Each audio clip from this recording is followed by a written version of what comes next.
All right, welcome back to another episode, season 3, episode 40. We're like drug addicts at this point of podcasts. I mean, we just keep on going every week, but we finally have our basketball guest on after weeks of trying to coordinate a good schedule. But here we are, Logan. Again, welcome back to the pod. It's been a minute since you've been on, so I don't know if you need a couple segments to get back into it, but we're glad to have you back on. Thank you guys for bringing me back on the pod. I'm pretty excited to talk about basketball, and we have a lot of games to talk about. I know. Yeah. I mean, I think you're really in the mood because you're setting up the first topic of conversation with your background. So, for those of you listening on Spotify, Logan has an Anthony Edwards, Michael Jordan background. I don't know if that's a real comparison or not. Maybe that's a debate, but I think that's a good transition to get into the first game 7 that took place this weekend. The Nuggets and the Timberwolves, the defending champs, go down at the hands of Anthony Edwards, or the second coming of Michael Jordan, as some people say. But just to get right into it, Logan, initial thoughts on the Nuggets being out of the playoffs before the conference finals. I was in shock. I was ready to turn off the TV like beginning of the third quarter. I thought it was a done deal with the Nuggets up 20 points. No way Jokic can allow a 20-point comeback on a game 7 at home. But the Timberwolves did it. They proved all the doubters wrong, and they locked up Denver in that second half. It was unreal. And I'm not saying that Anthony Edwards is the next Michael Jordan, but I do see a lot of flashes in his game. He was absolutely spectacular this series. Major props to the Timberwolves. And I like their chances to make a real run in the finals and win a championship. They look really solid, really big, and all the role players did amazing. Like Conley, Nikhil Alexander-Walker, Naz Reid, Jaden McDaniels, they were stellar. What do you guys think? Oh, for sure. I mean, I think that's the key to really any playoff team success, right? We all know if you're going to win a championship, whether it's basketball, baseball, football, it could be any sport, your stars have to show up for the most part. But which team is going to get those key contributions from one or two guys off the bench, or, a fourth or fifth scorer? That's the determining factor in really any series. And the Timberwolves, they got it from different guys at different times. But I'll throw it to you, Greg. But this is from, in my opinion, we can talk about the role players later, but I think the key for the Timberwolves, at least for this game 7 win, and really maybe for the playoffs, is Cat. Anthony Edwards, he's the superstar. Everybody knows that. But Cat as the real number 2 option, sometimes he can be a little streaky, right? He gets into foul trouble, but if he gets it going offensively, and he did in game 7, that was the reason why they even had a puncher's chance, I would say. So I would make the case he's the most important player on the floor for the Timberwolves. Yeah, I mean, you definitely can't discredit Cat's effort. Interesting, kind of the narrative around Cat. He's 28 now. He was the number 1 overall pick, and kind of, I mean, he's been an all-star, been an all NBA guy, but I don't think ever quite, solidified himself as a winner per se. But I thought, in this series, and especially like you said, Matt, in that game 7, making game winning plays, the offensive rebound, follow up dunk he had off of Conley's bucket late. You go to his individual defense, like we kind of touched on Jokic. To me, it is kind of a narrative shifting series for him, where he's not, just this big who can shoot from 3 and he's just gonna put up points kind of thing, stat patter, whatever the narrative was for him before. But yeah, definitely, has been a consistent piece for them. And what you touched on, I think, is the biggest one, staying out of foul trouble. Even in this game seven, I thought he had a couple fouls where it's just like kind of just shake your head. It's like, they're really avoidable, I thought. But you can't doubt his effort anymore. And I think his mentality now, I know he gets memed on and everything. Um, his press conferences or some of his actions on the court. But at this point, yeah, there's no denying what kind of player Cat is, and good to see him, develop in Minnesota. I think he's going on this his ninth year or something like that already, which is kind of Crazy. crazy. Yeah, but I'm happy for him, just to see kind of the arc of his career and his career trajectory really being, in my opinion, yeah, that number two piece, but really anchors that team, gives them consistency every night because as good as Ant is, yeah, he can be a little bit hit or miss too. Um, but yeah, we can get to that later. But yeah, definitely think Cat huge piece for Minnesota. Yeah, I mean, he was really the spark from Minnesota that was just keeping him alive. I mean, Jamal Murray comes out blazing hot. Like we were all thinking, I was thinking like, oh, he's going to score like 40 this game, and Jokic is going to give you 25 to 30 points with a triple double. So I was like, oh my goodness, it's going to be a pretty boring game seven, which what ended up to be a pretty exciting one. But when the Minnesota Timberwolves came back, it was really that third quarter stretch. And my numbers say that I think they closed the third quarter on a 28-9 run, 20-point deficit. They cut it to one, with Ant hitting that three at the end of the third. But I'll go to you, Logan. You kind of brought it up initially in your initial breakdown.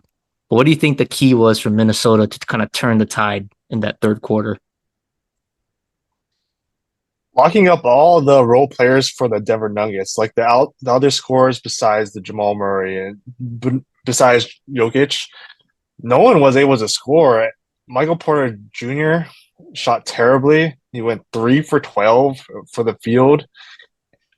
Aaron Gordon had 4 points. Like that was very shocking to see them just kind of disappear offensively at the end. And it's because of the Timberwolves defense. They are able to stick to their game plan and they're able to lock down Denver in that third quarter. It was like quite shocking to see how Jamal Murray got locked up literally by Anthony Edwards and could not do anything. He even said in the press conference, Jamal Murray had no chance guarding or going against Anthony Edwards yesterday. That's a good thing you brought up about Anthony Yeah. Edwards, because personally, I don't watch a lot of Timberwolves games, only from Yeah. these playoffs. And even Greg and I were talking earlier, like when the Lakers are still in the playoffs. We're like, we don't know anything because all we do is we follow LeBron because I like LeBron. Greg likes the Lakers. So it's like, that's the only team we watch. And then whoever they play, it's like, oh, okay.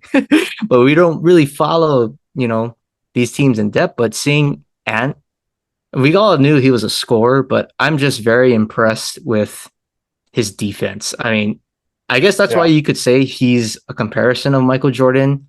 Maybe I heard us, a few scenarios. He's like Dwayne Wade, but either one of them, two-way players that can guard and lock down guys on the perimeter. And I mean, I thought that was just an impressive feat for him to, really he's struggling from the field, but to be that engaged defensively, that's truly a championship mentality to really take that to He's another a level. top 10 So player, baby. He's a top 10. maybe higher at this point. I don't know. You Yeah. maybe top five after the playoffs, but we'll see. But Whoa. hey, if he wins the finals, goes off, he might have a valid point. But I want to get to another defensive player who just so happens to be a four-time defensive player of the year winner in Rudy Gobert, a guy who gets a lot of criticism every time in the playoffs. It just seems to happen. I don't know why that's the narrative, but I think he deserves, some respect because yes, he wasn't really the primary defender on Jokic. I think he was getting a little cooked there, but who is going to stop that guy? But I thought it was great to see Minnesota make that adjustment where they kind of put him into a role that he's more comfortable with. He's a better help defender in a way, and more of a on ball defender, and that's what they had Cat for. So I thought great adjustment by the coaching staff to do that. But I was also thinking in the game in that third quarter run, you got to take him out of the game because I thought they just needed offense, at least going into the third quarter. So, do you think going forward, Gobert is going to be some kind of liability, or do you think he's kind of riding the ship with that narrative going forward, Logan? I think Gobert will always have that sort of liability in his game. Uh, for as long as he can hit his free throws, he'll always have that liability. But in this last game, he was able to hit his free throws and shot 7 for 9 on the line. So I think he's doing a lot to like reduce the negatives in his game, and he's really, really like blossoming in his role as being the other twin tower besides Cat, and it's like fun to see as a basketball fan for this sort of lineup to work. Like you saw how terribly they were last year. To make that sort of jump from last year to this year, it's pretty impressive. And it'll be great to see what he does next in the next round of the playoffs I think against so Dirk too. Lively. With that and Gafford, that's going to be a huge matchup. But speaking of Twin Towers, Minnesota obviously known for their size. And Greg, I know you like this man, Nas Reed, sixth man of the year. I think in that fourth quarter, I think he deserves a little bit of flowers too because he had a relatively quiet series compared to Phoenix in the first round. But I would say maybe game one and game seven kind of had a signature moment and really took over the game. Uh, do you think there's a way for him to get more minutes, whether that's less for Cat, less for Gobert going forward? What did you think about Nas Reed's impact in the fourth quarter? Yeah, I mean, you know, six man of the year, like you said, um, kind of has been proving it throughout these playoffs. And it's just honestly, it's just a spoil of riches for Minnesota. I mean, Jokic kind of alluded to it in his post game press conference. But this Minnesota team, when you really kind of break it down, um, they are just so deep and they just have everything that you really want out of a championship caliber team. I mean, you know how we feel about our 3-and-D guys, right? The perimeter defenders that are so crucial in today's game, in a Jaden McDaniels, in a Nikhil Alexander Walker. But you can also dip into their bench a little bit. Kyle Anderson, I know he didn't play big minutes in this one, but in the previous game, filling in when Gobert was out, he had some big minutes there. They have the vet presence in Mike Conley. Or Mike Conley, I should say. We saw the kind of impact he had when he was able to come back in that game, and then, like you said, Naj Reid, just the ultimate,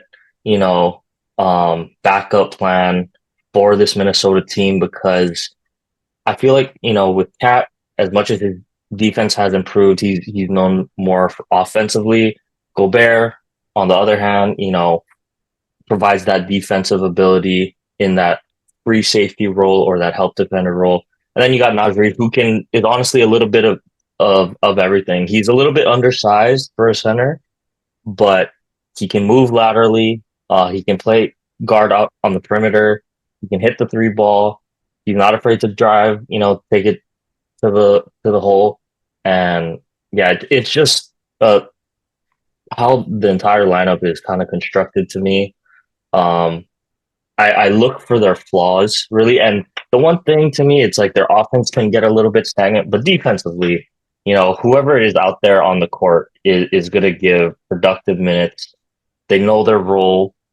They play really good team defense. They rotate out so fast, on these swing passes and stuff. And yeah, I mean, Najee, just another guy, that can step up when the moment calls, and that's just a luxury for this Minnesota team to have, I think. And then yeah, just going back to the Gobert part that Logan kind of touched on, if Gobert is going to hit 7 of 9 free throws, you just kind of are going to have to live with that. And if he's hitting these Dirk, fadeaways, at the same time, it's like, okay, well, I think Jokic's reaction on that play kind of said it all. Just okay, well, it's just going to be that kind of night for them. Um, but yeah, Najee, huge for this team, and honestly, I really like the Timberwolves moving forward. The LA Timberwolves, I think, is what we're claiming. Um, but yeah, All you they Laker really fans just are got happy. yeah, they got to tip my cap to Tim Connolly, who built that Nuggets roster, right? Championship team from last year, and now for him to construct this team, I think we're going to see a lot of GMs kind of try to follow the blueprint for how the Timberwolves are constructed. Well, that's interesting you brought up the Nuggets, and we'll talk about them later in the game with Logan. But I want to talk about them just a little bit. So Denver, obviously, they had a championship expectation to go back to back. They fall a little short. I don't know. This team, they were good, but just didn't seem as deep as last year, in my opinion. So, Logan, I'll ask you, put on your GM hat for the Nuggets. What do you think you got to do to get back to that championship level? Because the West is only going to get tougher.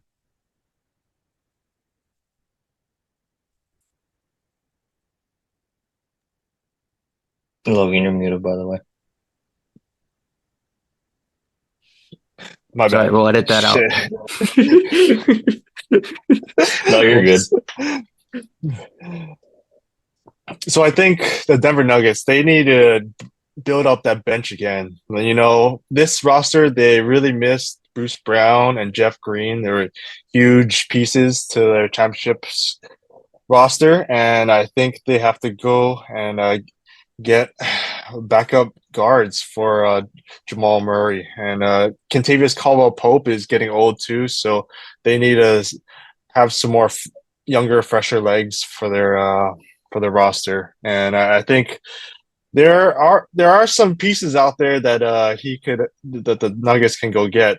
I can't think of the names on top of my head, but I think they just need more guards in general.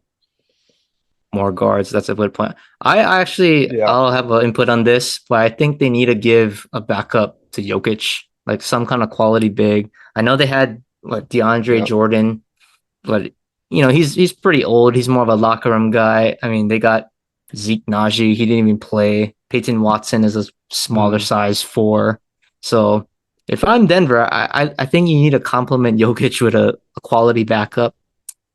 Just throwing it out there, but Yusuf Nurkic was his backup before.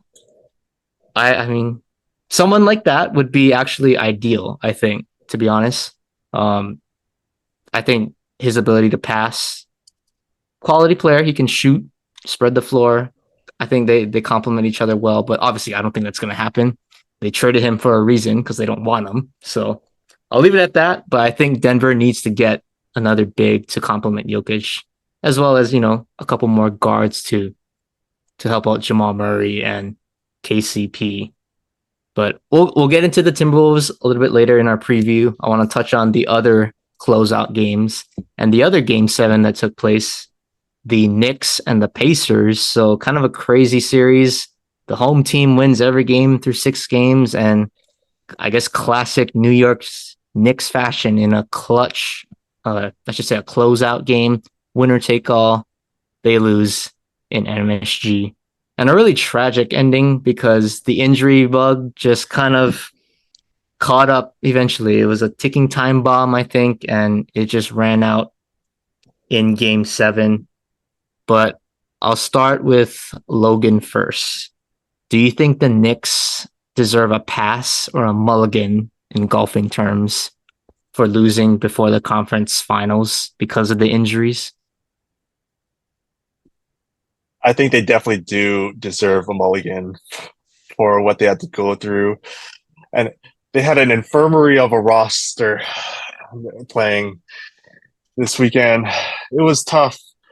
If you think about all the players that made the Knicks defense so efficient and so powerful this season, like missing OG Ananobi for all the whole series pretty much. He only played 4 minutes in that last game, and he looked like he was a penguin out there waddling on the court, barely having any sort of flexibility. So Mitchell Robinson was out, and even Jalen Brunson, he got injured during this last game with a hand. It's just tough. They could not catch a break, and they deserve a mulligan. And they have a lot to build off of this successful season, and they'll be back on a. They'll be for sure have a playoff run next season, come time if they can build back their health. All right, Greg, are you on board with Logan? Oh yeah, 100%. I don't like to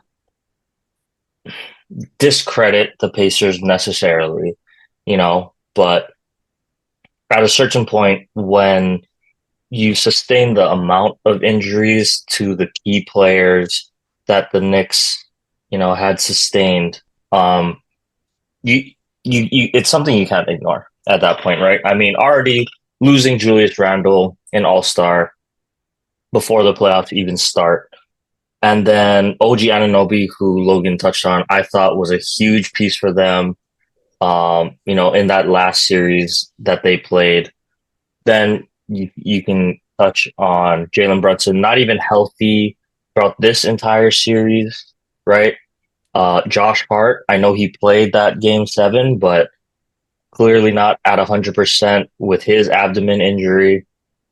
Then you touch on guys like Logan said, Mitchell Robinson, who helped kind of anchor that defensive unit. He's always one of the league leaders in blocks whenever he does play. And then even Bogdanovich, who I don't think even saw the court for them in this playoffs either. So it's like you take away, that many key players. Dante DiVincenzo can only score so many points without any help from anyone else, right? So yeah, the Knicks, not trying to take anything away from the Pacers, but I think definitely deserve a pass, similar to how we gave the Bucks a pass in that first round for missing Giannis, obviously. But even more so, I think the Knicks, deserve a pass for them to push Indiana to a game 7. And really, if you kind of look back at that game 3 where Nemhard, right, hits the buzzer beater, from, I don't know, 35 plus feet out, that was definitely a difficult shot. It's a completely different series, I think. Because then the Knicks go up 3-0 if they win that game. And then from there, right, you just got to win one more.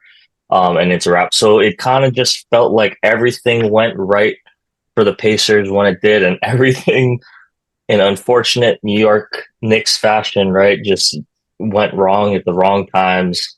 But yeah, like Logan said, I definitely think there's a lot to be excited for if you're a Knicks fan going into next season and even the off season. I think Tom Thibodeau definitely has found his groove in New York, found his key guys. And if they're able to bring back majority of that roster, they're, in my opinion, one of the top 3 teams, I think, in the East when healthy. So yeah, I mean, I just, imagine Julius Randle plays in this series. Like, we don't even know how that kind of will turn out, right? But got it to my cap to Jalen Brunson and the Knicks. Yeah, definitely gonna give them a pass on this one. That's interesting you brought up Randle, because I feel like before, even during the season, he was hurt. It was like, wow, like, the Knicks go on a run. It's like, wow, like, thanks to Julius Randle not being there, Jalen Brunson just emerges and he does great. But then now it's like, oh man, they really miss Julius Randle, So what is the real narrative on Julius Randle? Do you need him or do you not? Personally, I feel like you need another piece. I just don't. I'm not sold on Julius Randle in the playoffs. Great regular season guy, but just in the playoffs, I'm just not sold on him. But he definitely would have helped because they're just a hospital on the court right now. So having an all star is that'll help any team. But there's a lot of rumors. I saw Paul George is possibly a trade target. Is like I know Greg does not like Paul George Well, if I'm the Knicks, in the I'm staying playoff. away from Paul George. That's just me because I think he's going to be too expensive, right? Because they'd have to trade for him, right? It wouldn't be. He's not a free agent, right, this year. So I think they'd probably have to trade for Sign him. and trade. Yeah, and you're going to give up too much, in my opinion. And just the Julius Randle thing. I think now though it is Jalen Brunson's team, so it's going to Mm-hmm. be how is Julius Randle going to kind of feel because before he gets injured and everything, it is it's a Julius Randle show essentially, right, during the regular season. But is he going to be comfortable in kind of that second option? And hey, Julius Randle as a second option, that's a great second option to have, right? Especially you have guys like DiVincenzo, that could be your third option. Now, all the other guys that can help chip in. But yeah, I definitely think as long as Julius Randle is okay, and Jalen Brunson is still, kind of my focal point of the offense come postseason time, I would be okay with it. But I don't think I can. I just don't have that trust in Julius Randle, like you said, to be that crunch time scorer that somehow Jalen Brunson, is 0 of 10 or something. But that final 5 minutes when it counts, he gets to his mid range step backs, and he's only what like 6'1", but he's backing. He has a post game. It's efficient. Um, and I feel like for the most part makes good decisions. So yeah, just on the Julius Randle point, I would say keep Jalen Brunson at the one. If you can get Julius Randle on board as a two, I think the Knicks are going to go far. Okay, that's interesting because I feel like it's going to be one or the other. I don't know why. I have a hunch, Paul George or Julius Randle, because I think if they do a sign and trade, like the money has to fit, and their contracts actually both kind of even out, so they technically could swap them. I feel like, but I don't know, Logan. Do you think Paul George is a better fit on the Knicks if you swap them? I think as a fit, that makes more sense to complement Jalen Brunson. I think he would be a much better fit than Julius Randle. So I wouldn't think. I think that would be a not bad decision to go and trade for Paul George. I think honestly, you sort of forget that Julius Randle is even on this roster. Looking at this past playoffs, and he's kind of just uh, he's just a side thought now that Jalen Brunson came to town this season. So I think you definitely have to shift focus and look to ship Julius Randle because I think you can get a lot of value off of him. And a lot of teams are looking for a player like Julius Randle with this type of size. Maybe the Miami Heat. I don't know. That would be kind of nice. A Spo would do good with Yeah. him, or actually anybody. They Yeah. make everybody good over there for some reason. But I think we got to talk about the Mhm. Pacers a little bit. We talk about the Knicks, the big market team. Got to give some flowers to the team that actually won the series. But in Game 7, man, I think they set a record for field goal percentage in a game for shooting. I mean, they were just going crazy Yeah. shooting the ball. That was a Like fun game I to didn't I didn't watch. watch I didn't watch all of it. I think I watched mostly the second half. But man, Logan, why don't you tell us like what was going on with that first quarter? I mean, I saw they scored 39 points to start off the game. That's like, man, that's just a Hmm. blitz. That's just what happens when Halliburton gets aggressive and looks for a shot instead of being just a main facilitator.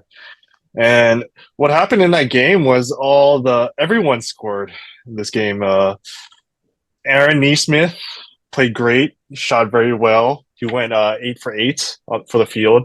And even if you watch the replay of TJ McConnell, he was making some ridiculous like mid-range Little fadeaway TJ. shots, and it was butter out there. And that was impressive. When you see a white dude like TJ McConnell going off, you're done for.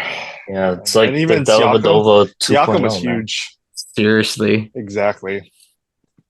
More lethal though, I feel But like yeah, offensively. Like they're both very scrappy on defense, but I don't know. Like you say, he gets so much lift on his jumper. It's like a simple like 12-foot jumper, but he's like his whole body's like full on in the air. It's kind of ridiculous how he makes some of these shots. But I think the key, honestly, like TJ McConnell, Obi Toppin, the bench was obviously more deep. But I think that the player that really took this team to the next level was Pascal, bringing that NBA championship mindset of yep. veteran. I think he complements Tyrese pretty well. And I think, I didn't really notice it in the Bucks series because Giannis and Dame, obviously, Giannis was out, Dame was in and out of the lineup. So Pacers had the advantage, but for the most part, the Knicks had Brunson, their stars were there. Pascal is I did, personally, I haven't seen him play that well since the Raptors days when they won the chip, but I think he's the key to this team going forward, in my opinion. What do you guys think, Greg? I'll go give you the floor first. Yeah, I mean, definitely just helps that he's kind of gotten in the groove of this Pacers pace. Like Logan said, they come out and when Tyrese is aggressive, looking for a shot. I mean, they literally define playing with pace as a team, right? It's make or miss, they're out running. I mean, TJ McConnell in himself, not always necessarily known to be, an offensive threat out on the court, right? But he's bought into the system, and that's the thing to me that um, is the scariest about the Pacers is you can tell all of the players out there on the court, they understand the game they're going to play. They play, not bad defense. It's not Timberwolves level defense, but they're not as soft as I think they get labeled as, just because they like to run so much. But yeah, offensively, I mean, TJ McConnell, he's gonna get 8 shots up in 24 minutes, plus 21 from the field. I mean, they were just running and gunning. Like Logan said, I mean, 67% from the floor, only shooting 16 free throws. Like they're if they get hot like that, yeah, it's really hard, I think, for teams to keep up with that pace as well. So yeah, Siakam, I think he's a great fit because he adds just another little bit of scoring and defensive presence, as well as, like you said, the championship mindset. But for me, it's the fact that this whole team has kind of bought into their system. And Tyrese, I mean, he's almost like the perfect guy. I would say you even plug in a guy like I don't even know what to call him at this point, but like it's like a vintage Lonzo, right? The Tyrese to me is kind of what we thought Lonzo was gonna be coming out of college, right? This guy that he's gonna push, he's gonna play with pace, he's gonna get the ball out of his hands quickly, and he's gonna be able to knock down the three, right? Like essentially, that is what I think Lonzo was supposed to be when he came out of college.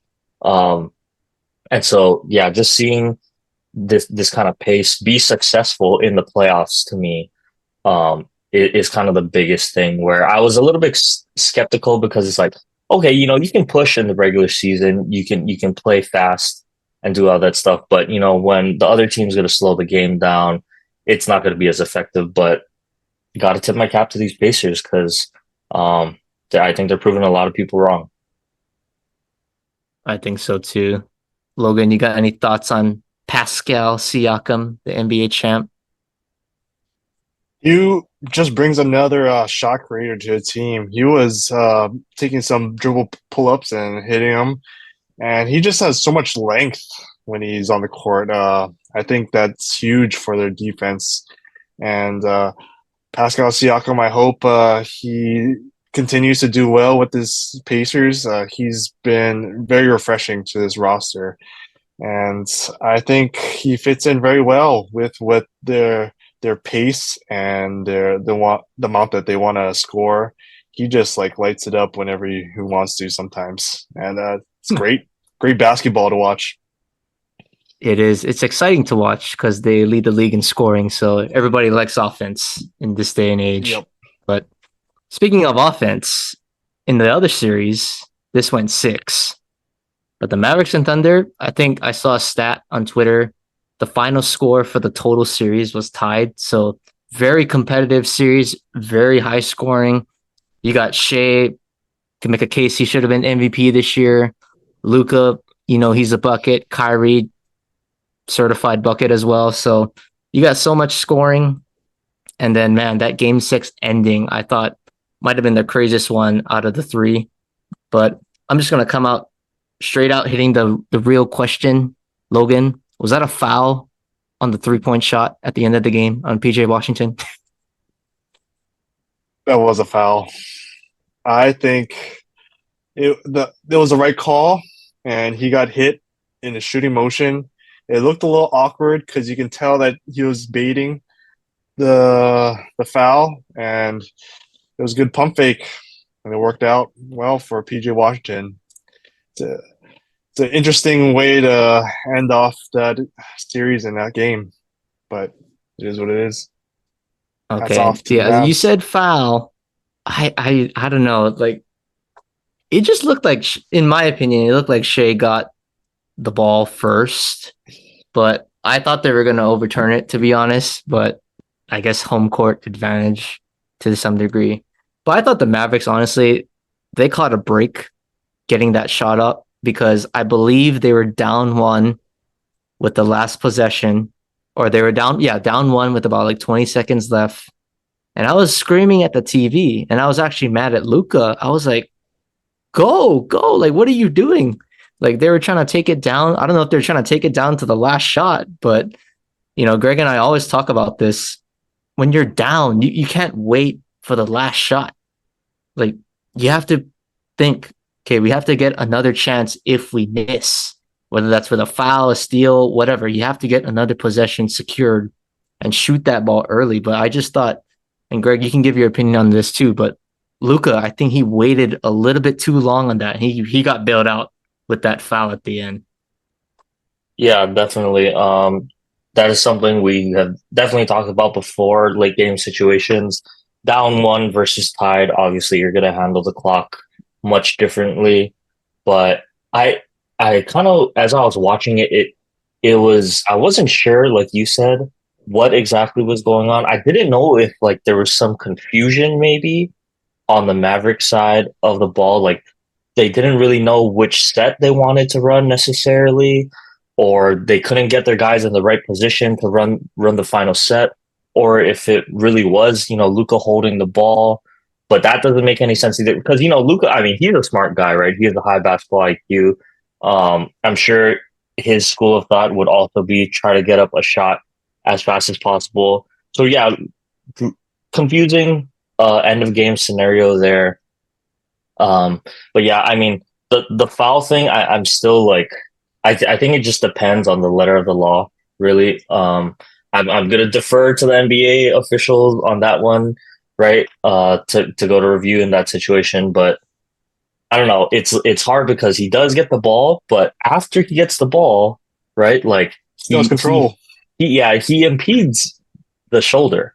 So it's like, okay, well, it is all in one motion, right? Shea was all in one motion. He blocks the ball and then gets the shoulder, but I guess in my mind it's like, yeah, like, okay, I can smack the guy, I can hit the ball, but can I rip his arm down after necessary? It's like I would lean more towards it being a foul, especially, I don't know if Shea is just being a good guy, but he acknowledged it after the game as well. I shouldn't have fouled him. I don't know if that was kind of him actually acknowledging it or kind of being a little bit sarcastic. I don't know. Um, but yeah, I think I'll defer to the ref. I'm gonna hope that they get it right in a game six elimination game. In that moment, so I was leaning more foul than not foul on that one. Okay, okay. That's fair, but it was tough to see the game end like that. I was hoping for a I wanted a Kyrie vintage, 2016 Game 7 Finals, step back three over Steph Curry. I was waiting for some kind of shot like that, but a very anticlimactic PJ Washington at the free throw line to win the series. But okay, let's talk about the Thunder a little bit. Obviously, I think they were the youngest team to win a playoff series in NBA history. Kind of surprised a lot of people, a lot of analysts this season getting the number one seed. Logan, I mean, do you think the Thunder should be disappointed or encouraged by the result of this playoffs going forward? They should definitely be encouraged by this playoff run. Future is bright in OKC. They still got a ton of draft picks lined up for them, and their core is so young. They work so well with each other.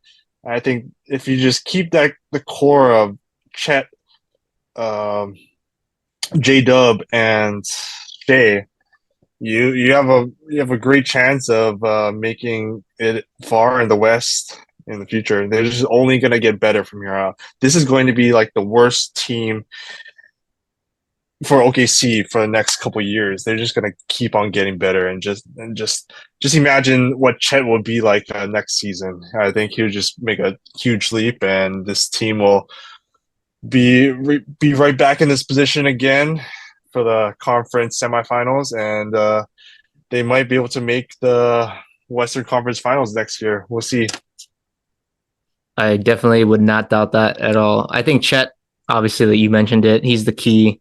If he can grow his game a little bit, get a little bit of muscle, in the paint, he's going to be an absolute force, I think. But the only real question mark on this team is Josh Giddey. I heard there's a little, trade rumors. Maybe they flip him for depth or another piece. I don't know. I still think he's a good player, but obviously he had a very controversial, thing that happened this season off the court that we will not discuss in detail. But other than him, I think this team is pretty much intact. So I think you're right on the dot on this. They're going to be an absolute force in the West for the next 2 to 3 years. But I think that's a good wrap on the games. Let's get into the conference finals previews. So let's start in the Eastern Conference. The number one seed Celtics against the underdog 6 seed Indiana Pacers. Logan, how much of a legit shot do the Pacers have to upset the Celtics? They got absolutely no shot to upset the Celtics. No shot. No shots.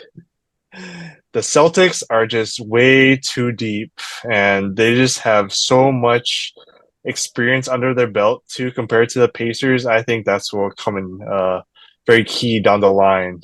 Just having like top down 1 through 5, having all 5 defenders locked in on the Pacers. I think this has been the best Celtics team that we've seen Jason Tatum on. So I think they're very hungry. They know what it's like to lose in the finals, and they talk about this all the time, how their maturity is so much more improved than previous years. That's what Joel Mazzulla says. So I think this year is the year that the Celtics will not disappoint making the finals this year. Okay, Greg, same question.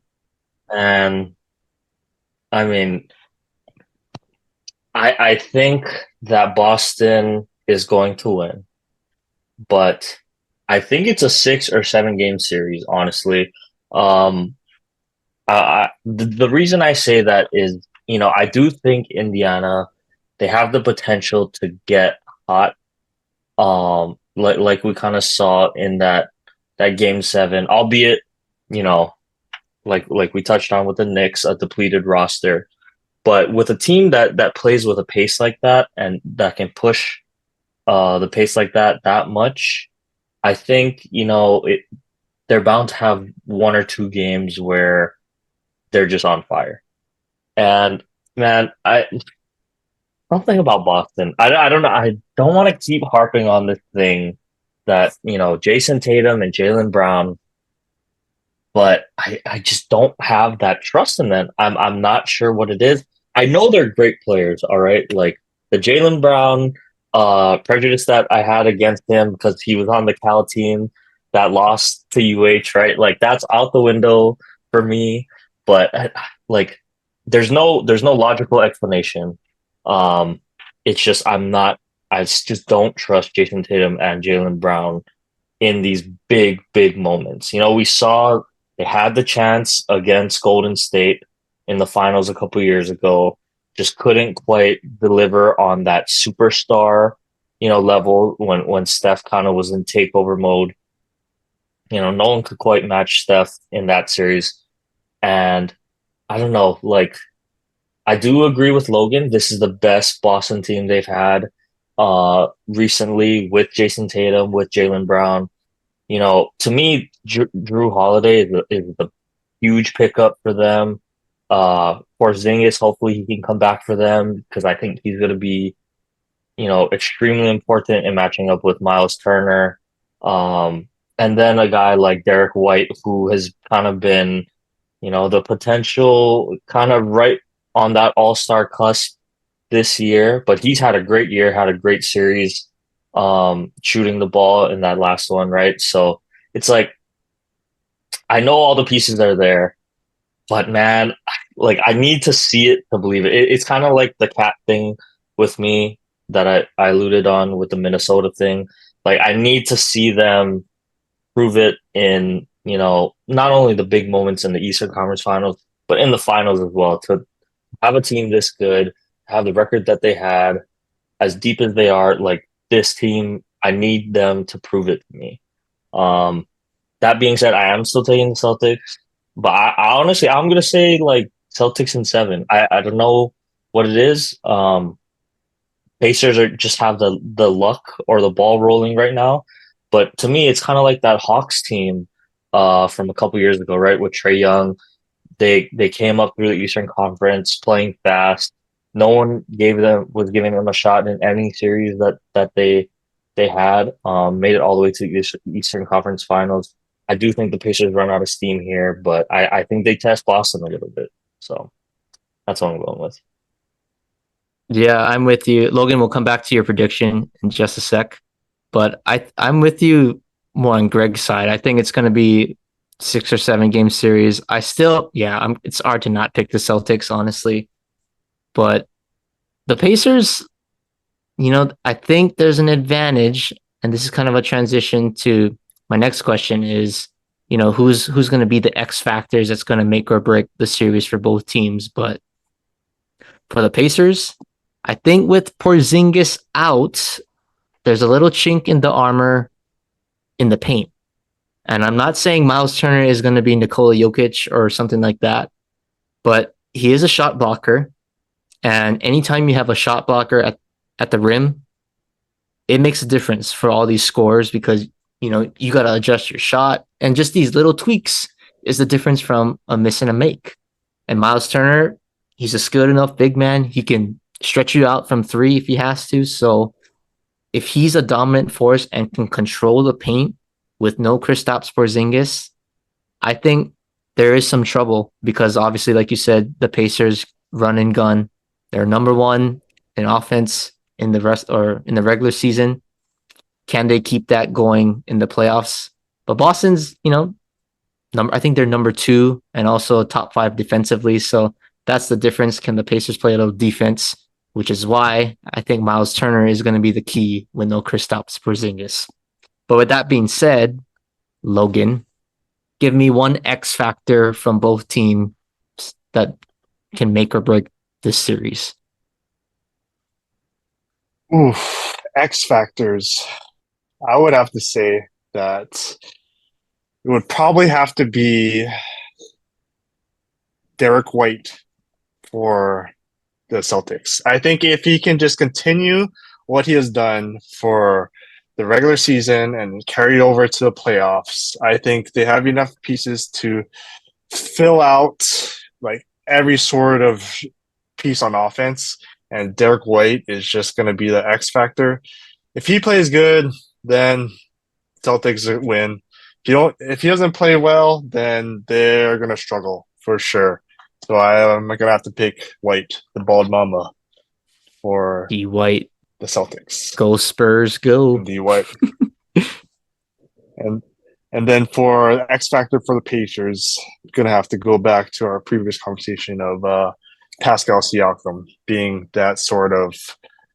He needs to be the Eastern Conference player MVP for this series in order for them to win. It can't be Halliburton because he's best when has scores around him and other players on fire.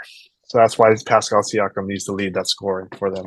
Those are my two picks. Pascal Siakam. And going back to my prediction for that series, I would have to say you guys think that it's gonna go 6 or 7, longer series. I would have to go the under. I'll go 5 or less, 5 or 4. Gentlemen sweep. Okay, gentlemen sweep. Celtics in 5. That's fair. Okay, Greg, you got your X factors for this series. Yeah. So yeah, like you said, starting with Boston. I know Derek White is a good pick. I'm gonna go real X factor here, but honestly, I think Al Horford is gonna play big minutes, and he's gonna be left. He's gonna be left open because there's only so much attention they can pay to the rest of the Celtics guys. He's been an X factor in previous series. He has the weird jumper, but if he can hit his open shot when it counts, and I think he's going to be filling in for Porzingis, how is he going to be able to match up with Miles Turner, with potentially Pascal Siakam when the Pacers go small? Like, can he keep up with the pace that the Pacers are going to play with? Defensively, I think he's a big part of their defense as rim protection as well. So it's like, I'm going to need a good series out of a vet like Al Horford on Boston's side, I think, for them to have a good series. And then, honestly, on the flip side, this is a little bit of an X factor for me, but I'm going to have to go with Aaron Nesmith defensively, I think. What kind of job is he going to be able to do? Because I think he's going to get matched up more so on Jaylen Brown, I'm assuming. But, we saw how effective he was as a primary defender when they made the switch, right, with him on Brunson in that Knicks series. He really stifled Jaylen for a game or two.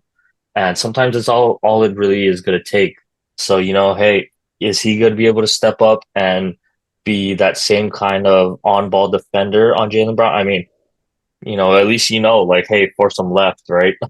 And then you can have a little bit more success with Jaylen Brown, or with guarding Jaylen Brown, I should say. But yeah, give me Aaron Nesmith. I think his defense is going to be pretty big in this series on ball.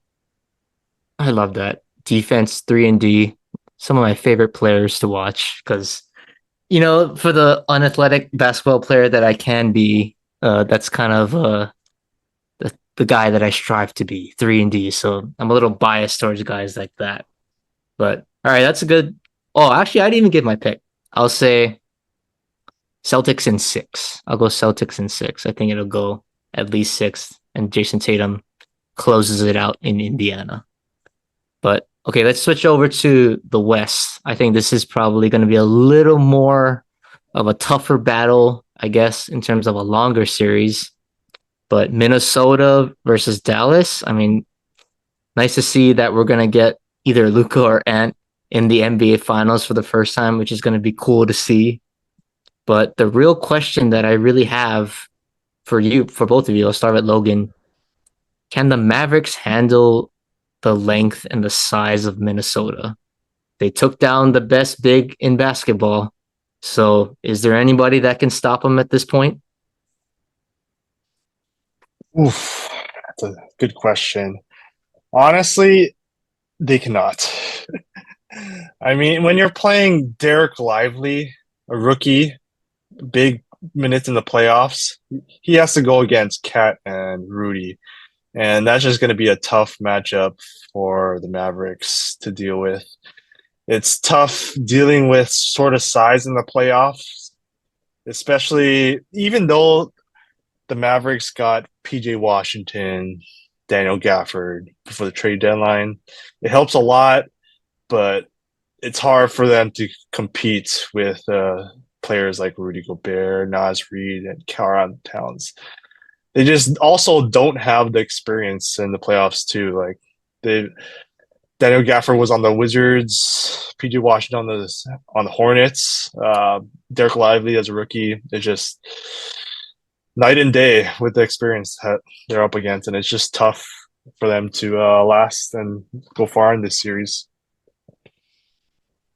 I'd say All right, fan. Oh, Logan's Minnesota still going. in six.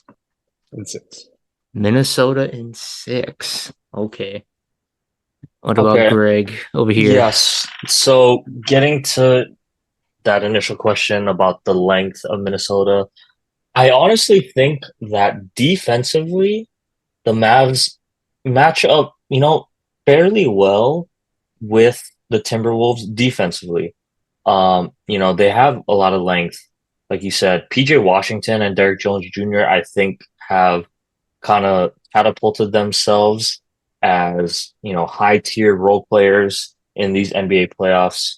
We all know Derrick Jones Jr., obviously, the athleticism he brings with the lob threat, but, now able to consistently hit an open jumper from three. PJ Washington as well kind of solidified himself as that number 3 option on offense, and then obviously Daniel Gafford, the role and lob threat that he is. But the thing that I think favors Minnesota is their 3 and D guys, you could say. I think just have a little bit more offensive game to them. Jaden McDaniels obviously improved in this past series against the Nuggets. And then you look at a guy like Naz Reid, who I'm a big fan of, right? Able to put the ball on the floor. I don't think, as good as PJ Washington, Derrick Jones Jr., and Daniel Gafford have been, like, they don't quite have that handle, that ability to create one-on-one with the ball in their hands like a Naz Reid is able to.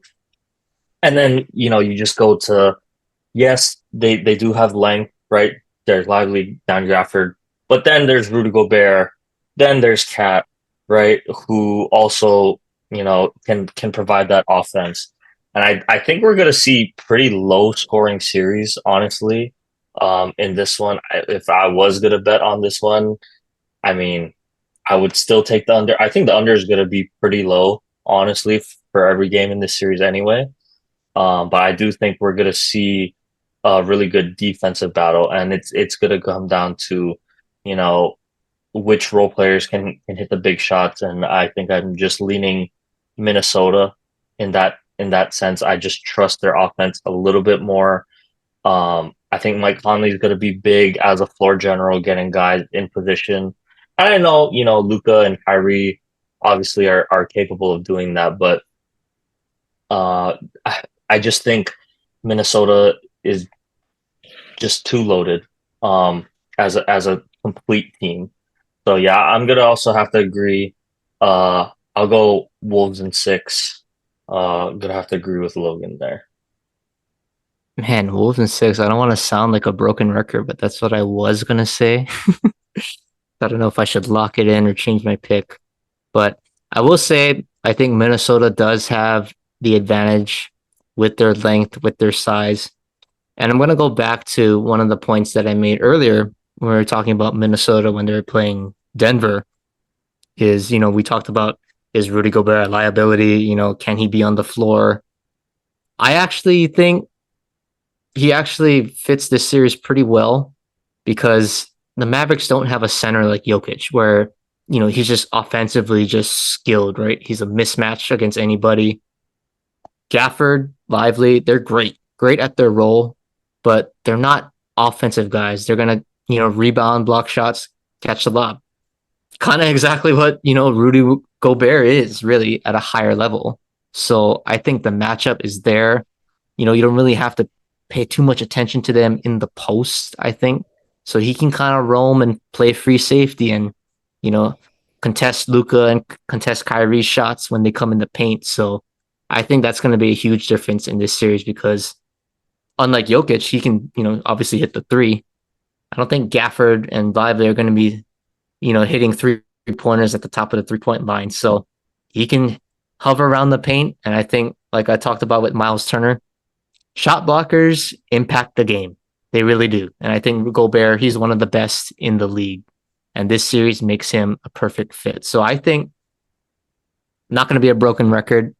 I think Timberwolves, gentleman's sweep in this one. I think the length is just too much.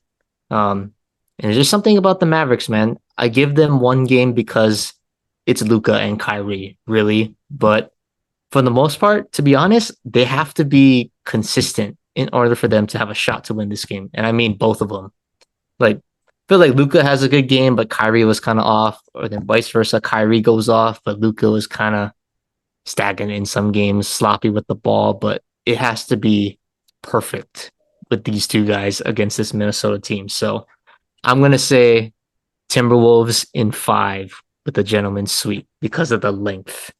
So it'll be an interesting series, I think. And who knows? Maybe the finals will be Timberwolves Celtics, like we are predicting right now. But we can get to that when it comes. So I think that was a good basketball talk. We do have one more thing, Logan.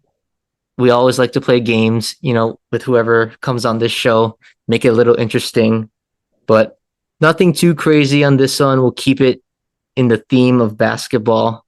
It's a very simple game. Hate it, like it, or log it, in terms of log it meaning you love it. So basically, I'm going to read the scenario or the statement. You tell me how you feel about the certain statement. You good? Okay. Yeah, let's do it. All right. Okay. First one. The Celtics will not win the NBA Finals.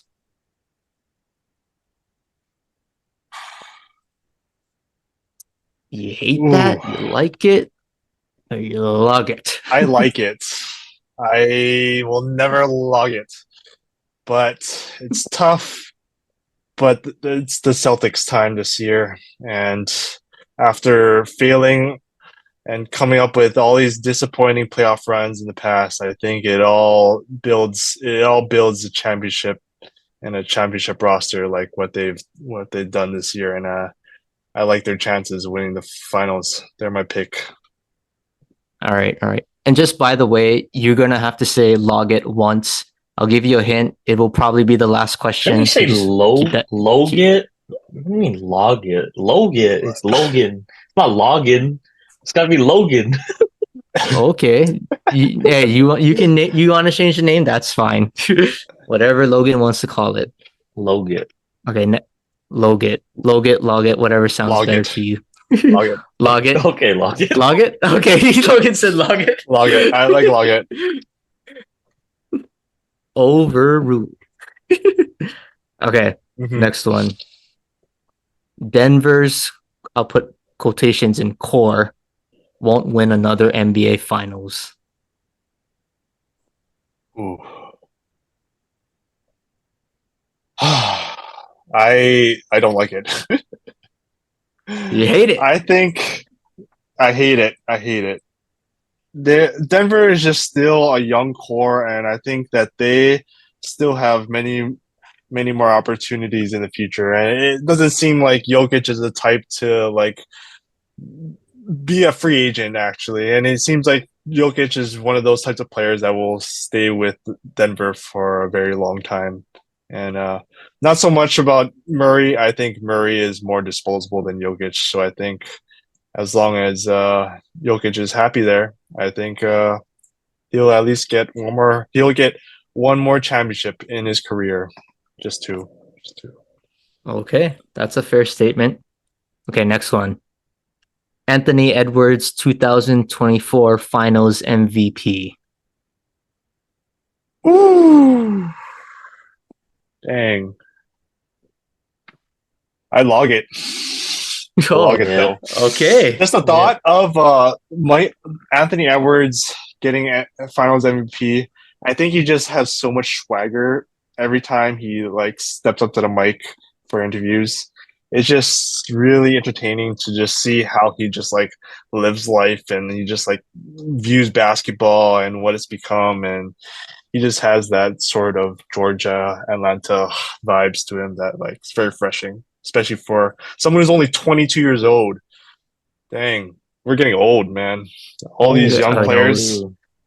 Jeez, I 22. know. We're gonna be well, you're 26.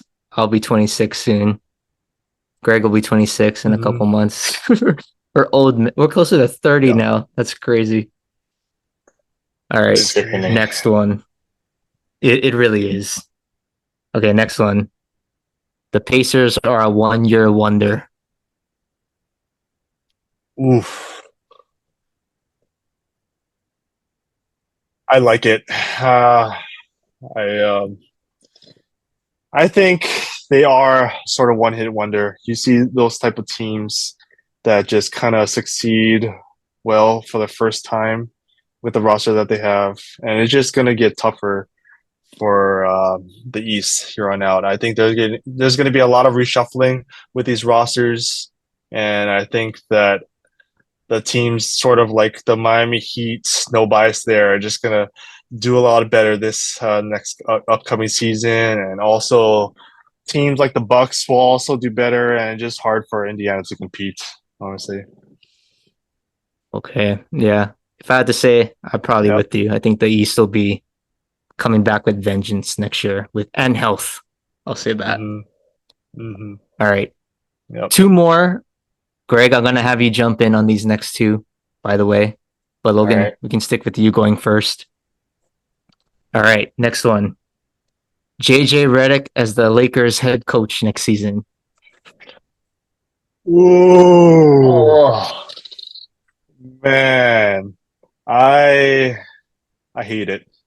I don't think it's it's a smart decision to put a sort of rookie coach like JJ Redick into a head coaching position such as the Lakers, especially because you do sort of get to see his sort of brain and you get to pick it from listening to his podcast, and he's comes off as that sort of like smart, intelligent, high IQ player.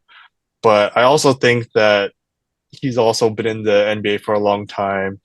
He's played with all these players that's on the Lakers roster, so it'll be tough as that sort of player to follow the head coaching decision by like a former younger head coach that is really new to this position, especially with LeBron going through all these head coaches over his career. He knows the good ones and the bad ones and the not so experienced ones. okay. Shoot. It is closer for me. Like I'm in between hate or like, but I'm gonna lean more towards hate. Um, I obviously think JJ Redick is a great basketball mind. Like what Logan said, though, I'm gonna kind of piggyback off of what he said. I just think the Lake Show, it's a big, big spotlight, right? And I'm not saying JJ Redick cannot handle the spotlight. I'm just saying as your first coaching gig, right? He's fairly newly retired, I should say. He has a lot of good things going. He has the podcast with LeBron, right? And we know coaching is not just about X's and O's. You know, it's managing minutes, managing player personalities, getting a culture established, doing all that. And I'm gonna bring up another kind of example in coaching that I've highlighted before. But the UH football team, where I said, Timmy Chang, it was too soon for him to become the head coach. I wanted him to sit under June Jones for a couple years. And because I did want Timmy to eventually become the head coach. I feel a similar ish way about JJ Redick. I think that I would love to see him eventually coach the Lakers, based on his personality. And honestly, like, he's not afraid to call out LeBron. He even kind of does that on the podcast a little bit, he's not afraid to say, like, hey, Bron, whoa, like, what are you talking about? Like, even if it is in kind of these, in that podcast, arena, it is still refreshing to see him call out LeBron like that. But I do think that it is a lot for, a guy to go straight into. I'm not saying he wouldn't do a good job, but for me personally, it would be great if he could just get some coaching experience elsewhere, and then, hey, come over to the Lakers after that. Just so we know, he's kind of used to that grind of the NBA season as a head coach. So I'm gonna side with Logan. I'm a hate. Okay, I knew you would have an opinion on that because I think that would be just a huge storyline if that actually happens. But I guess time will tell, and maybe they'll announce it on Mind the Game, break it first on their own source. I think Oh that would be God. pretty So epic. I'm like, I wouldn't.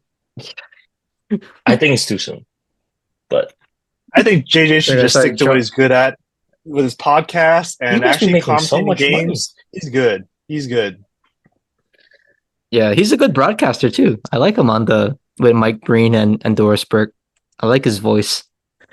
But hey, he might want to be like the next Steve Kerr, good at broadcasting and then take that next level and lead a dynasty. But only time will tell, which means On like a those couple Lakers. months. Yeah, always the Lakers and the drama. Okay, last question. I already gave a hint saying that there is a specific answer you're supposed to give, but I'm just going to ask the question to both of you. Blaze Takushi is the most inefficient shooter to ever touch a basketball. That's right, Blaze. There's only one answer for this one. Log it. Log it. Exactly. Everybody logs it. I'll give it a Everyone. like. I'll give it a like. No, Actually, no, that's no. He's the worst. I'm sorry. We've all Wait. played pickup with him. The dude is selfish, inefficient, takes bad shots. I was on Inefficient, though, the same team on his. Yeah, and I've got to see it firsthand in the actual ILH season. Even though it was middle school. I defer to that. I mean, he's yeah. Like I played pickup with him, like with his dad's like friends, and I go with Sakai sometimes. Like Uncle Brent gets so mad at him because of how bad his shot selection is. Like they're like fighting on the court. it's like if your it's dad's bad. saying that, then When your dad that's is, yeah, Blaze is like, oh yeah, sometimes like we go home together and we don't say anything on the car ride home because he's so mad at me with the with my shot selection. It's like throwing bricks off the backboard, off layups, taking like 30-foot step back threes, barely hitting the rim. Terrible. You don't want a guy like that on your team if you're trying to win a championship. So Amen. that's why he's not even in. Yep. Amen. Amen. Yep. I had to shout love you, Blaze Blaze. out because it's the man, always a Blaze. basketball topic when we bring you, especially Sakai. Sakai just loves to rip into it. So Yeah. but Blaze is he is the premium basketball example of what not to be in terms of stepping on the court and being a good team player. But with that, I think, that's a good note to end, the podcast. As always, Logan, we appreciate you coming on. Hopefully we can get you on. We'll work it out, with the finals coming up in a couple weeks. We definitely want to, keep this thing rolling. But as always, man, thanks again for coming on.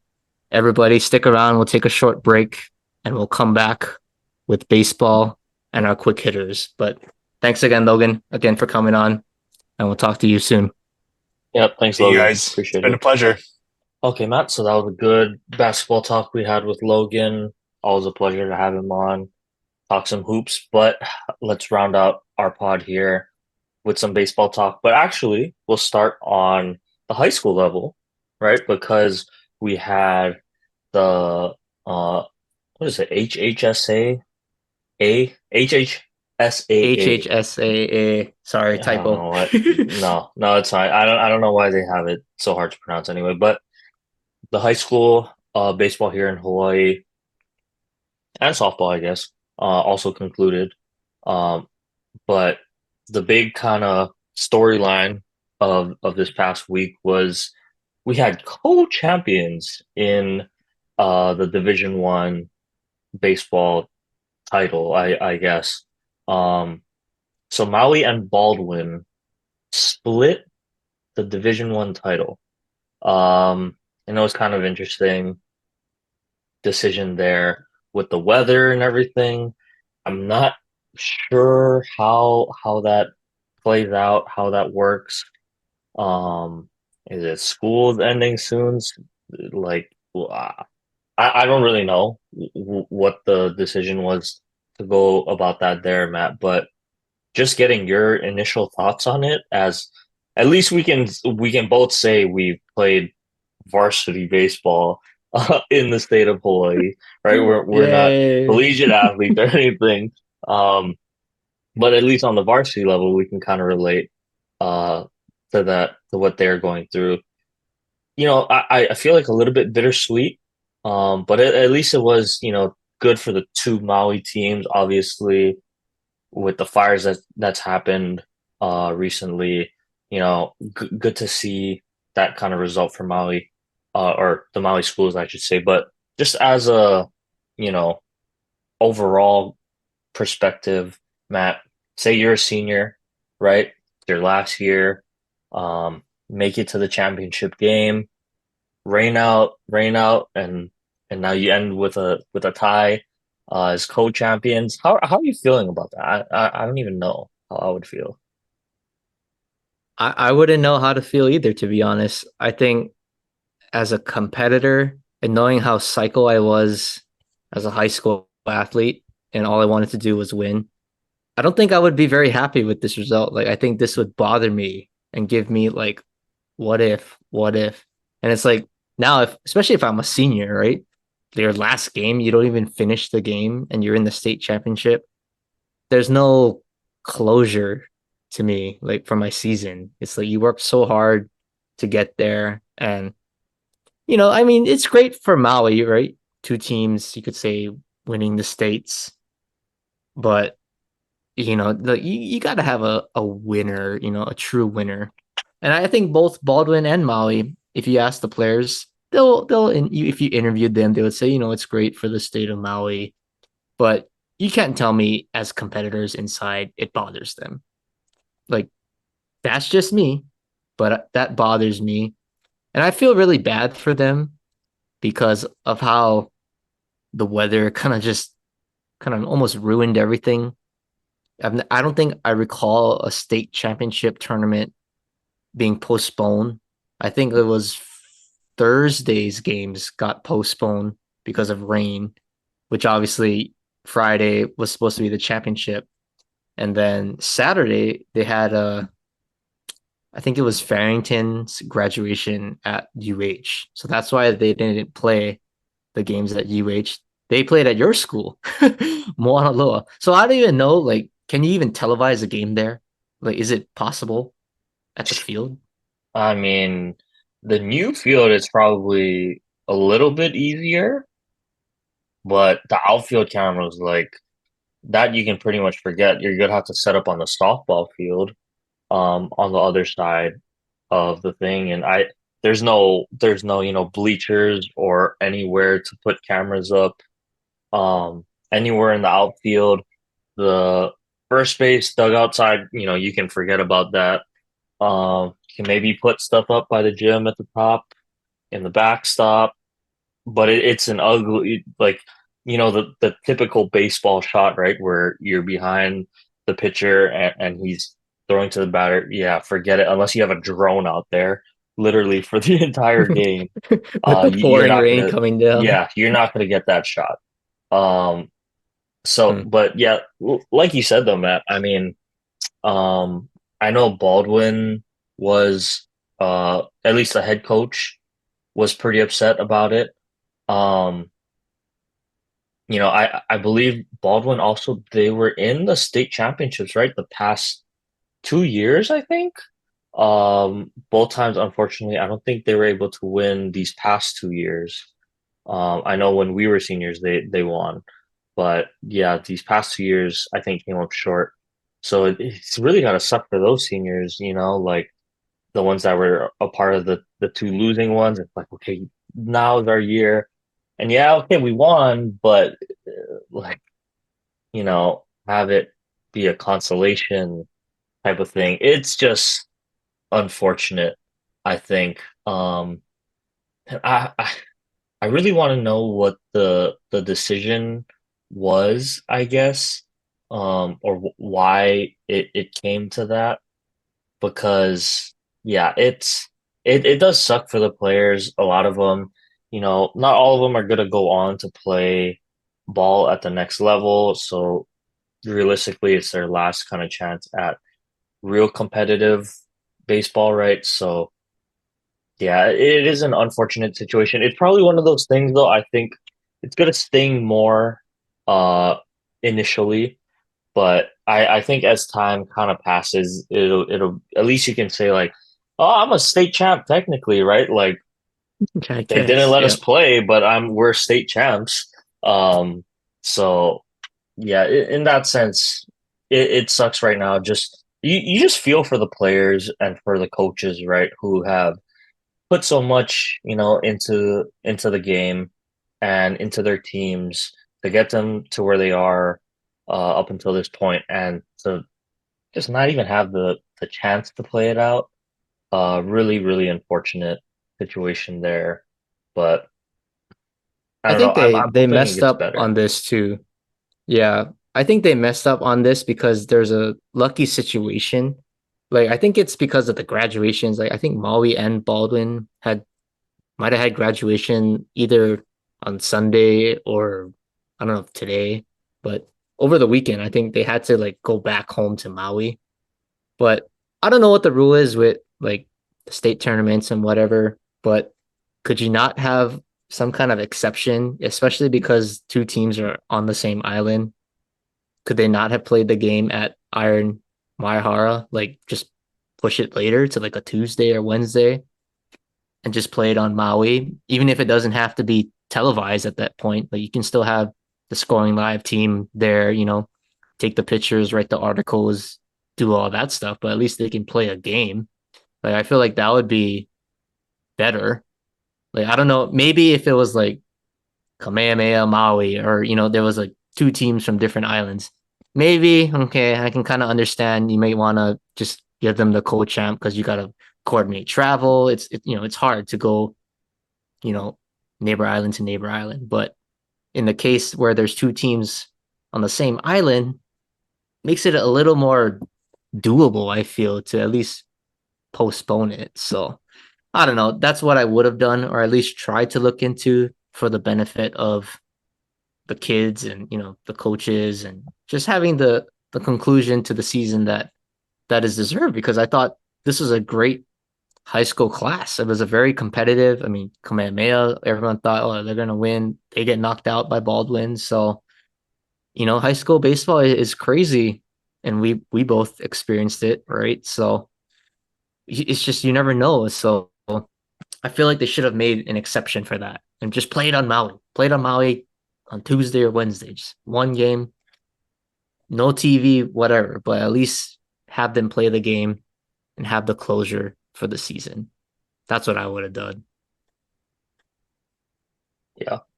Um, Unfortunate. Hopefully this does prompt uh I don't know, it's the council or whoever the organizers are to have a little bit more contingency plans in place, I guess, just so that this doesn't happen again. Um, But yeah, I like that point. I never thought about that. Why not just go back and play it on Maui, right? When they have the chance. But unfortunate situation for all of them. But at least they can have the caveat of saying that, hey, they'll always be a state champ. So at least they have that to look forward to. I never even came close to facing that. So, um, but moving on, Matt, we'll get to the professional baseball teams that we like to talk about. So we'll start off with your Yankees. I know, good thing Jaden wasn't on the pod for today because I know you guys had a rough one uh to end today. But overall, how are you feeling about your Yankees as we're now about 2/3 through March? Well, overall, outside of today, we were good. We were on a 7 game win streak, riding high. I thought it was going to be 8 after today. And, it's just kind of one of those crazy games where the baseball gods are not on your side. You got a closer that's been dominant. He gets the first out. You just need a couple outs, and then it's like an infield hit, not hit hard, bleeders that drop through, errors. It's just like the worst thing that could have possibly happened. But that's baseball. I mean, things like that are gonna happen. So Clay Holmes, obviously he blows the save. Not gonna, bash him or anything. Like no closer is gonna be perfect for an entire season, really. But I think the only thing that was disappointing was really the defense. It was sloppy today. Um, I did text Jaden after the game. I was like, "Congrats!" And then he just sends like happy face emojis. So obviously he was thrilled that we choked the game away. But the defense for the Yankees sloppy. Um, Kleber Torres, man, I don't know how much I can take of this guy already defensively. If he's not hitting like what he's supposed to be doing, the guy is honestly just a liability. And he had a crucial error. I thought that lost the game because he throws the ball out of out of play. So obviously runners advanced the extra base, and that ends up being huge because you tie a game on the sack fly. So just that 90 feet makes a huge difference from us winning the game and losing the game. And then outfield, man, Aaron Judge, I thought had a terrible play in center field in that same inning. It was a classic, in between ball. Like, do I get it? Do you get it between him and Soto? But I always say, man, center fielder, you're the guy out there. You better take control if you don't know who's gonna get it. If nobody's calling the ball, that's your ball until there's a guy coming in flying. But if it's a 50-50 ball, if the right fielder's not saying anything, you better be busting your butt there. But Aaron Judge was very lazy on that play, wasn't sure, on the read. So I thought he messed up pretty bad, honestly, on that. So yeah, it was just one of those games, but I don't want to be a negative Nancy. It's one game. We were on a 7 game winning streak. The offense, for the most part, was really good. But man, the starting pitching, that's the thing that's really giving me hope this season. I said in the beginning of the season, what if this guy doesn't do good? Or what if this guy, can do good? What if this guy doesn't perform? What if this guy does perform? Right now, we're getting the good side of basically everything. Carlos Rodon has been terrific. Kind of his last 2 starts, gives up a run in the first inning, and then just locks down the rest of the game. Nestor Cortez, is he going to be a bounce back candidate to an all-star Nestor? Maybe not all-star Nestor, but he's still giving you quality innings. That's what you want. Marcus Stroman was lights out today. Clark Schmidt, maybe, unsung hero. Luis Hill, you could make a case, could be, rookie of the year to some degree with the way that he's been pitching. So a lot of good problems to have with our pitching staff. But I will always say this. I think the bullpen, yes, we have the quote unquote #1 bullpen in terms of ERA. That might have changed after today.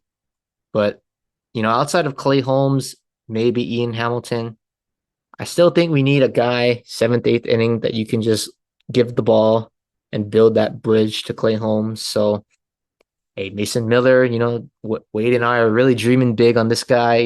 Can the Yankees get him? We're like, oh, can we trade Gleyber Torres to the A's for Mason Miller and a couple of mid prospects? Because, that's what the A's do, right? They make guys good and then they give them away. So maybe they'll take the bait, but you know, we're looking good right now. Aaron Judge is hitting. Alex Verdugo, love that guy in the 4 hole. I think he's perfect right now because if Judge and Soto keep getting on, I don't need a guy to hit a home run. A sac fly will do the job. Putting the ball in play will do the job. Like you just got to make contact with guys in scoring position, and he has delivered. So if he can keep doing that, extend this lineup, it'll be interesting to see what happens when DJ comes back. But you know what? We lost one game. Let's just start another winning streak. But we're 7-1 in our last 8 games, so I can't really complain. You have the best record in the AL.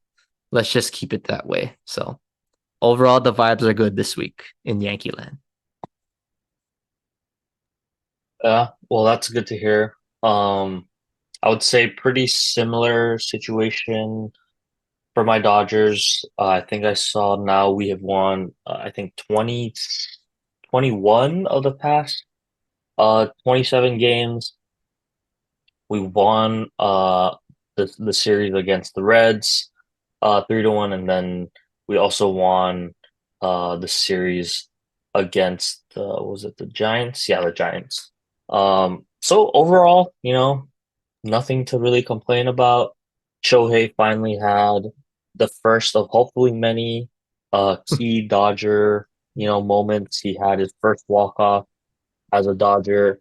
And I think the biggest thing for me over the past month or so is he's really improved that batting average with runners in scoring position. I don't know if he's kind of more relaxed now or he's used to being the guy on the Dodgers, but swings look much better. You go into that opposite field kind of like with Judge, right? When they start to go to that oppo center-ish area, that's how they're really locked in. And his two-strike approach, he's not trying to kill the ball every time, even on that walk-off with 2 strikes, just looking to put something in play. And he's one of the rare guys, he's so strong, able to just muscle something through, just put the bat on the ball and good things are going to happen. Even had an infield hit the other day, so it's kind of like pick your poison with him. And then the continued success, I think, of Mookie, Freddie Freeman hit a grand slam tonight. Will Smith, solo home run. Those top 4 guys really carrying this roster right now. And starting to see a little bit more production now from the bottom of the lineup.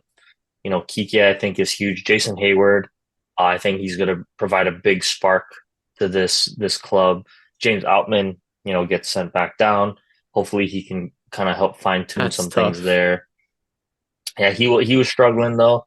So hopefully he can look to fine tune some things there because when he was hot last year, he was a huge lefty bat to have, especially now with Max Muncy being sidelined for a little bit.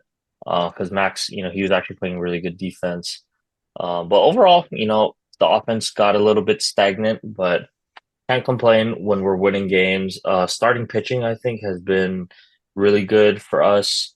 Paxton, has impressed as of late. Yamamoto finally got to 100 pitches tonight. Still, looking for that gem, but I think he's continued to just be a solid pitcher, especially as a rookie. 25-year-old rookie coming from a different league. At this point, you can see the stuff. He does get a lot of swing and miss. That's what you kind of hope to see. And then our bullpen, even got a boost, even though we did lose our closer, Evan Phillips. But Blake Trinan came back, and I mean, you want to talk about a setup guy, Matt? One of the best in the business. Could easily be a closer on a lot of other teams. I think just with his stuff, if you ever just watch him pitch, he's like a sorcerer. He's like throwing a wiffle ball out there with his kind of stuff. So yeah, really, pleased to see what I'm seeing out of this Dodgers club right now. As long as we can keep things rolling like we should be able to, we're just gonna keep getting healthier. With even guys, like Walker Buehler came back, finally had a solid start. if he can get going, I'm just dreaming of, our playoff rotation, I guess you could say, with whatever order you want to go, Glass now, Bobby Miller, Walker Bueller, Yoshinobu Yamamoto. Like if we're gonna roll four deep, you also have Paxton that can give you, starting caliber innings. Clayton Kershaw will hopefully be back by then as well. Maybe Tony Gonsolin, another guy. And then we have more rookie pitchers. Landon Knack has been impressive for us. Um, and Gavin Stone, who has been really good recently for this team. So a lot of depth. Hopefully they can all stay healthy. That is my goal. Um, but yeah, pitching, you know, we're looking really good, and I think if we roll into the playoffs healthy, we're gonna be a problem for every team we face this year. And hey, I'll take an 8 game lead, Matt. We're only May 20th here, but we already have um an 8 game lead over the second place team in our division. So I'll take it. Pretty sure the Yankees and Dodgers have identical records, if not like one win apart. I think the You guys Yankees might have have one more more wins, win. honestly. I think we I have don't like even one know. win, but maybe same amount of losses, but basically identical records. But you Yeah. guys are just like on cruise control. We're in like a dogfight. It's gonna be a dogfight to the end of the season, to the last game probably with the Orioles. So, oh my goodness, like Yeah. not fair, man. It's not fair. I agree. Not fair. But with that being said, happy where we're at right now. I think that can kind of wrap our baseball talk there, Matt. So, quick hitters as usual. Why don't you get us to our foolish fool of the week? All right, foolish fool of the week kind of made some headlines at a commencement speech, but Chiefs kicker Harrison Butker. Oh, We're not going to jeez. get into the details, but I'm just going to say he's the foolish fool of the week. Had some interesting comments to say the least. Yeah. Um, if you didn't see it, just go watch the commencement video. It's all over YouTube. But I'll just say, yeah, I think he's a very worthy foolish fool nominee of the week for this Poor, one. poor Chiefs PR The team, man. Chiefs special teams, man. What's going on? That's the best. Like, it's been a crazy couple months for the Chiefs. I mean the Rasheed Rice thing, Xavier Worthy had his car stolen. Matt Areza, has history. So it's like, Yeah. man, crazy. Maybe, hey, the football gods don't want him to three-peat, maybe. Yeah. Not good stuff. Um, but anyway, But they have Patrick Mahomes, so that yeah, trumps everything, right? So that kind of evens everything out. Um, I guess you could say there, right? But okay, Matt. Yeah, state of the anyway. I don't really have anything. I touched on Isaiah recently. I touched on Josh Rojas from the Mariners. Mm, not too much to go off of. I know the UH baseball team is playing really well, so maybe I'll just shout them out. I know they're on a roll right now, playing good ball, so hopefully that carries over for them. But yeah, I'll leave it at that for the state of the anyway. So why don't you give us our last one here with our sports fact of the day? all right, we are recording on May 20th. We'll go back to 1991 in the spirit of the NBA playoffs going on right now. The Chicago Bulls shooting guard, Michael Jeffrey Jordan, was named MVP on this date, and he just so happens to have won or would have go on to win his first of 6 NBA championships in the 91 season, beating Magic Johnson and the Los Angeles Lakers. So MJ, man, the start of, I guess you could say, his run of the 90s Hmm. in basketball. Okay, That's all I sounds got, good. man. Cool. All right. Well, we'll wrap it up here then. The Good Pod will be back again next week to see how the two conference final series are going. Yeah, hopefully we'll try to get Logan on one more time before we wrap this season. But as usual, guys, appreciate it. Thank you all for listening. Take care, stay safe, and we'll see you guys next week.